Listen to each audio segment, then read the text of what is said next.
Welcome back to the channel. Today we're going to be going through water soluble transfers. So a water soluble transfer is a way for artists to transfer an image or pattern onto polymer clay. Here at MyClayCo, we tried and tested a number of different paper thicknesses for our water soluble transfers before we decided on this thicker cardstock that we've got. Most water soluble transfers on the market are almost like a tissue paper thickness, but we found through our product testing that the thicker cardstock had a lot of additional benefits, which we'll go through later in the video. Okay, first up we're going to prep our surface. So as I mentioned before, water transfers are used on polymer clay. So I've just got some white polymer clay here, which I'm going to roll out to a nice even thickness.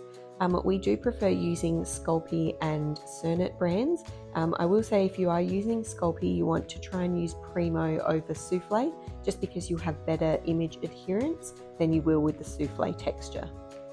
You can see here that I had a little bubble in my clay, so I'm just trying to remove that one. I actually end up leaving it in there because I thought it would be a good demonstration to show you what would happen if you had an air pocket or if you had like a little indent when you're putting your transfer paper on. Okay, so we have our flat piece of clay. We're now going to take our transfer and place it where you want on your clay. You do want to face it image side down. Unfortunately, if you do try to put it the other way down, the ink won't be in contact with your polymer clay and it won't transfer. So now that my paper is down on my clay, I'm just going to trim the edges with a tissue blade. This isn't absolutely necessary, but it's just way easier to make sure that you're making the most out of your clay, you're not getting wastage. There is just going to be a bit of water that will trickle over onto this excess clay, so it just means that you don't have to do the extra step of drying that water off before using the clay later on. You want to make sure that when you're slicing off your excess clay that you're not actually putting any pressure around the edges, because you will have part of your image not adhere if you're squashing down any of your clay during this process. So now that I've got my image down and I've got it trimmed, I'm just going to lightly rub the back of the transfer paper, and this is just to make sure that, again, I don't have any air pockets between the actual ink and the clay itself. Now we don't want to let this sit too long, so we're going to get straight into activating our paper. So to activate your paper, all you're going to need is water. So I've just got a little silicone bowl here full of just plain tap water. It doesn't have to be anything special, and I'm just sprinkling the water over my transfer paper. Now it's completely up to you. You can sprinkle it on, you can pour it straight on, or you can even use a little spritz bottle. The cardstock that we have with our transfers does require a little bit more water than the thinner tissue paper style transfers, but you'll be able to see that it's activating because the whole surface will swell and you'll be able to see a couple of little wrinkles in the paper. That's the paper actually contracting with the addition of water. So once I've added all of my water, I can then get straight into removing the paper. So this is where the benefits of using a thicker stock transfer paper really come in.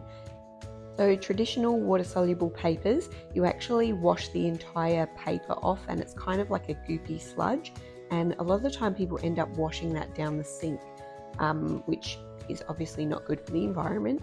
So with the card, all you actually have to do is peel it away. So you just want to make sure that you're getting a nice firm grasp on one of the edges, and as you can see, once I've got it, all I do is I simply peel it away and the image is transferred. And so now I have this piece of soggy cardboard. The cleanup with this card is really easy. You just wring out the water and then you can just put it in your standard recycling bin. The thicker cardstock transfer also means that you're not going to get as many little paper fibers on your surface, which is great because you want to try and limit how much you're touching the ink because it can actually smudge. And here I'm just pointing out that where I had that air pocket and that little indent from my finger where the image hasn't transferred properly, that's okay, we're just going to avoid that when we're cutting out our pieces.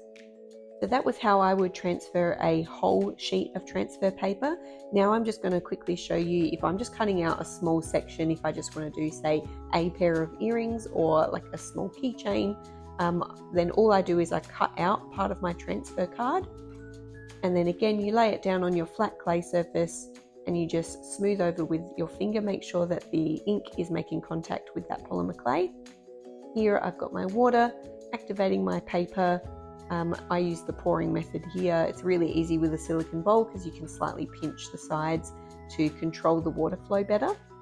And as you can see along the edge here, you can start seeing the image underneath. So as the paper swells, it contracts slightly and you'll be able to see that image along the edge. So when I think that it might be done, I just gently tap at the paper.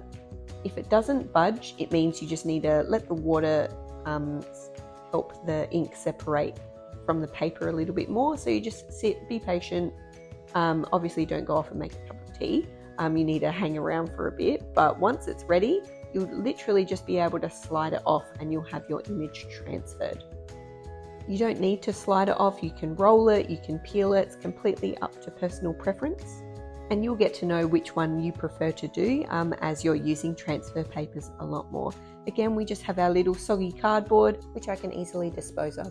With your image transferred successfully, you just have to cut out your pieces and bake them, and then we need to get into sealing the pieces. So because water transfers use ink on clay, they do need to be sealed just like if you were using paint, just to make sure that they have a longer life. We don't want that image rubbing off. So there are a few ways to seal your pieces. You can use a glaze. We've just got a Sculpey glaze here. This one's really quick, easy. It air dries. You don't have to do anything fancy. This is the Cernit varnish. This one has some secret instructions. If you do know the Cernit varnish, you just peel back part of the label and it tells you exactly what you need to do. You just have to pop it in the oven for a little bit after you've put it on, just to make sure that that varnish cures properly. And another method, which is my absolute favorite, is UV resin. So this one will create a real glossy dome effect on top of your piece. You do need to cure UV resin under a UV light, so it does take a little bit of extra equipment, but it's worth it in my opinion for the final effect. So as I said before, this is Sculpey glaze and it's a really simple one. You're just going to get a brush and lightly brush it over your surface. You don't need too much. It's literally just to do a very fine seal over the surface. And once you've sealed this one, you just clean up the edges, make sure you don't have any glaze spilling over, and you just let that one air dry. I would recommend just popping a little lid over it while it dries, just to make sure no fluff gets on it. Next up, I've got the Cernit varnish. And much like the Sculpey glaze, you just need to have a brush and you just brush a very thin layer over your piece. Now it is a little bit runnier than the Sculpey glaze, so you just want to make sure you put a small amount on your brush before you brush it on. This one is a glaze, so it does require baking, so just make sure that you're reading the instructions on the packet to make sure you check how long you need to bake it for to avoid burning, and just making sure that it's going to cure properly. You can see when I turn it into the light, there's just a little bit of streaking there. So I just want to check that. And if there's any streaks, then you just clean it up with your brush before you bake. Now moving on to the UV resin. You just need to make sure that when you're working with resin that you are in a well ventilated area and wearing a protective mask. So UV resin is very easy to apply. You're just going to squirt a little bit out of the bottle onto the surface. Now resin wants to go where resin is. So I'm just going to use my little tool here to just push a really small amount of resin to the edges, and then it'll kind of flood to that area from that center little pool that I've made. And we'll just speed up this last little part so you don't have to sit through me pushing resin to the edges. Okay, so once your resin's done, you just want to put a flame over it just to make sure that there are no little air bubbles before you cure it. Otherwise those air bubbles will appear in your finished piece. And that's it. We hope that you've enjoyed seeing the process from start to finish on how to add water-soluble transfers to your polymer clay creations. If you found this helpful, please like the video and subscribe to our channel. And of course, if you have any questions, you can always leave a comment below or get in touch with us via email at hello@myclayco.com.au or through any of our social channels. Once again, thanks so much for being here and happy making!